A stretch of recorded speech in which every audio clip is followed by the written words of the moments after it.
Lions, tigers, and frights. Learn more on this week's episode of the Theme Park Hipster Show.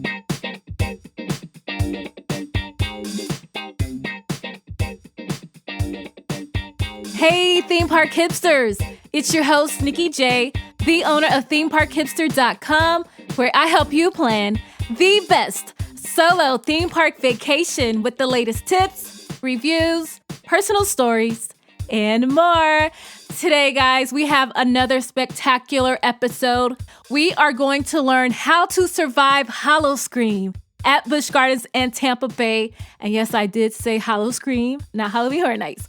We are focusing on this Tampa premier Halloween event and ways that you can conquer it. But first, I want you guys to know that the Theme Park Hipster app is available and is ready to go for you guys over on the Apple App Store. There, you're going to get all of the Theme Park Hipster articles, even some exclusive content, videos, podcast episodes, so much more. Plus, you're going to get to chat with other solo theme park travelers, all within the Theme Park Hipster app. So be sure to go over to the Apple App Store and download the Theme Park Hipster app. All right. Are you ready to be paralyzed with terror? Do you have what it takes to venture out to Busch Gardens Howl-O-Scream this year? In case you do not know, Busch Gardens Howl-O-Scream is something similar to Halloween Horror Nights over at Universal Orlando, except this is with a different type of budget, because as you know, Universal Orlando or Universal Studios is based around going to the movies, where Busch Gardens is there to give you an idea of what it's like to mix theme parks and thrill rides with education on how they are conserving animals of this world.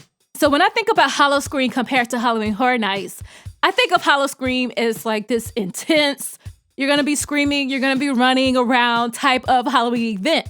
Whereas Halloween Horror Nights, I think about that as that spooky, that eerie, that feeling of something's not right, something's around the corner that's going to come get you.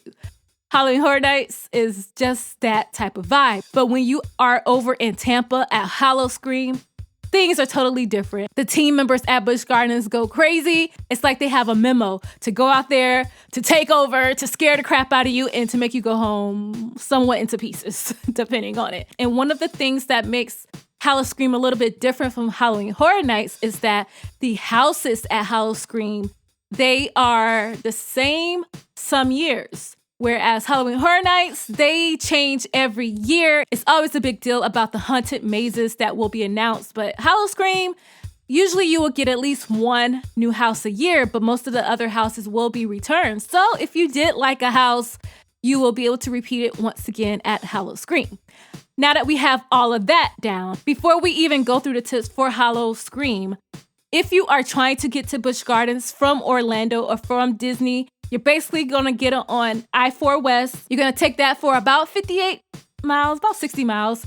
It's about an hour and some change drive from Disney World. And if you are going to be on I-4, you're basically going to head north on 75. You're going to get off at the Fowler exit, and then it'll show you the signs to get to Busch Gardens. It's pretty simple, and it is definitely a trip that you should take if you are coming to Orlando theme parks. So the first tip we are going to go through is to start early. And as always, I cannot express this enough. Unless you are going to get the front of the line pass where you can skip everything, I would try to arrive at Busch Gardens at least 45 minutes before the start of the event. If you're lucky enough to get into the park, you may be able to knock out about 3 houses in less than an hour, and then you'll be able to finish up the rest of the houses and maybe even catch some roller coasters. That's just how I do Howl-O-Scream. I definitely like to get there early, do some of the houses, and then see some of the shows towards the end of the night. The next tip is to know if you want to do it by yourself or with a group. Now, I know going to Howl-O-Scream by yourself is kind of crazy, but I'm the solo chick, so I have to tell you that that is an option. But I will say in this case, going with friends is going to be a lot more fun because you get to scream together. You get to have this memory of when somebody almost fell because something jumped out of the bushes at Busch Gardens, which they're known for doing that. And your friend almost spilled their drink everywhere. So that's the kind of memories you'll have if you do decide to go with a group. Tip number 3 is that you should know if you should bring your kid. Honestly, I would say anyone who's probably less than like 13 years old, 14, they may want to stay home because of the content that's going to be at Howl-O-Scream. It's going to be bloody, gory, lots of guts, and things that you may not want your kids to be exposed to. So just keep that in mind. Always look at some of the videos online on YouTube to kind of get an idea of what you may be walking into. The next tip that you want to know when you're going to Howl-O-Scream is to know how to dress. When I go to these events, any kind of Halloween event that I know is going to be some intense walking and possibly running, I choose comfort over style. But like always, I'm still trying to get better at combining the two together. But I will always say the priority of anything that you bring to Busch Gardens is that you're going to have comfortable sneakers. And don't have new sneakers for the event. Have something that you've broken in, that you know they are dependable. You can walk for hours and hours in them, because I'm going to tell you guys, this one of the first tips I learned going to these Halloween events, just to have some comfortable shoes. Whatever else you decide to wear, that's up to you, but have some comfortable shoes. The next tip I have for you is to have a game plan and an itinerary for Howl-O-Scream.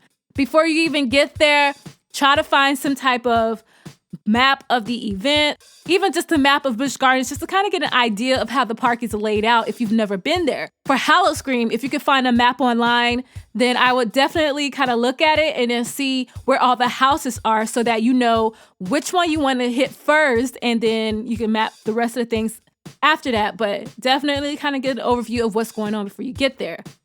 Next tip is to go to Howl-O-Scream on off-peak nights, meaning go there when it's not busy. Howl-O-Scream is not open as many dates as Halloween Horror Nights, but I still recommend if you could do a weekday at Howl-O-Scream or maybe a Sunday night. I know you got to go to work in the morning, but those tend to be the light crowd days. If you do have to go on a busier day, then you might have to think about getting something like a skip the line pass. Another tip I do have about choosing a date to go is to make sure you try to go when Howl-O-Scream first open. It usually opens towards the middle of September every year, and that is when it's the least crowded. That's when the prices are like the best. They're so good. I mean, like, I don't want to say a price because they change, but probably around less than $50. You might. Don't quote me on that. The next tip is to purchase your tickets in advance. Like I said, Howl-O-Scream is cheaper at the beginning of the season, and as the season goes on, sometimes the prices do change. You're going to want to definitely get them from like either officially at the Busch Gardens website, or you can get them from an online ticket source like Undercover Tourist. The next tip is to buy the front of the line Fear Pass. Like I said, if you cannot go either at the beginning of the season for Howl-O-Scream, or if you cannot go during a weekday, then you definitely want to buy the front of the line Fear Pass. Howl-O-Scream is still an extremely popular Halloween event in Florida. And in order for you to enjoy your evening, you might have to splurge, but just only do that if you have to. And I definitely recommend it if you just say, hey, I can only go on Saturdays or Fridays. Then get that front of the line pass and enjoy yourself while you're there. The next tip I have for you is to purchase some type of unique event. You could do something like the Ultimate VIP Tour, where it'll allow you to have admission to Howl-O-Scream, plus a 3-hour exclusive group tour and front of the line access to most of the haunted houses, plus that show that they have there called Fiends. It's like a little funny show. It's almost like Bill and Ted, but a little, raunchier a little bit. And you'll get front of the line access to that. You'll get some complimentary beverages and a complimentary photo, all included in the Ultimate VIP Tour.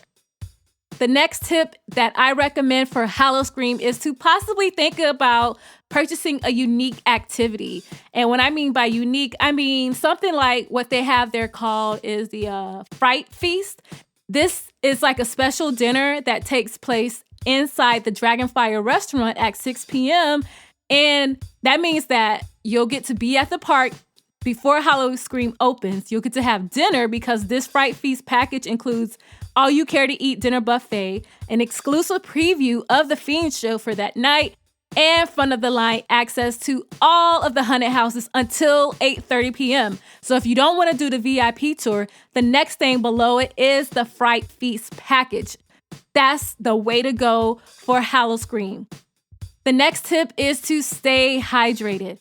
It is still going to be hot in Florida, especially in September and sometimes early October. Stay hydrated, take your breaks, drink water all through the night. I know it's going to be fun. You're going to want to have some adult libations, but definitely get your water in.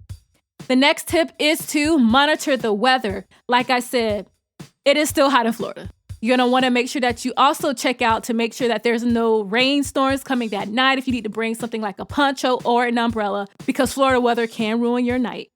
The final tip that I have to get you all ready and excited for Howl-O-Scream is to watch vlogs.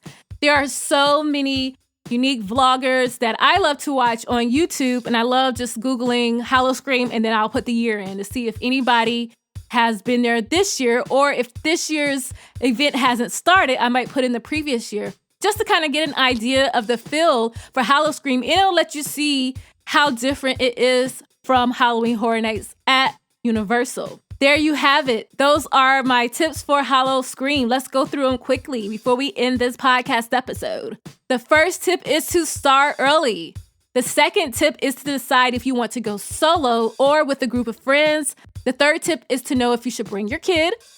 The fourth tip is to know what to wear. The fifth tip is to have a game plan or some type of itinerary for your day. The sixth tip is to go on off-peak nights. The seventh tip is to purchase your tickets in advance online. The eighth tip is to buy the Frontline Fear Pass. The ninth tip is to buy a unique experience.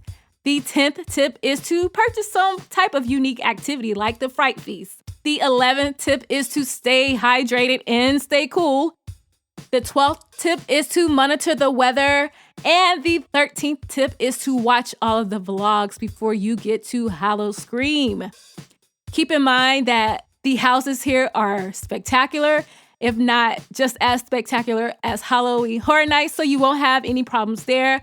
Just know that you will have a lot of jump scares, because that's what Howl-O-Scream is known for, is to jumping out and scaring the crap out of you, and you take off running. That's all you see and hear. One of my final thoughts about Howl-O-Scream is just to have fun. Remember, this is the Halloween season and you're still at a theme park. So just relax, have fun, go with the flow. If you can't get in everything that you really want to do, think about possibly coming back. But if not, who cares?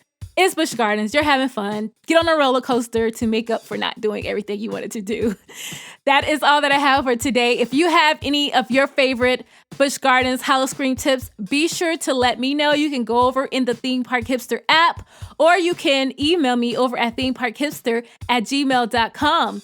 Don't forget to rate and review this episode. That way I can keep bringing you theme park hacks tailored just for you. And I want you to know that you are my friend and you are my family, whether you know that or not.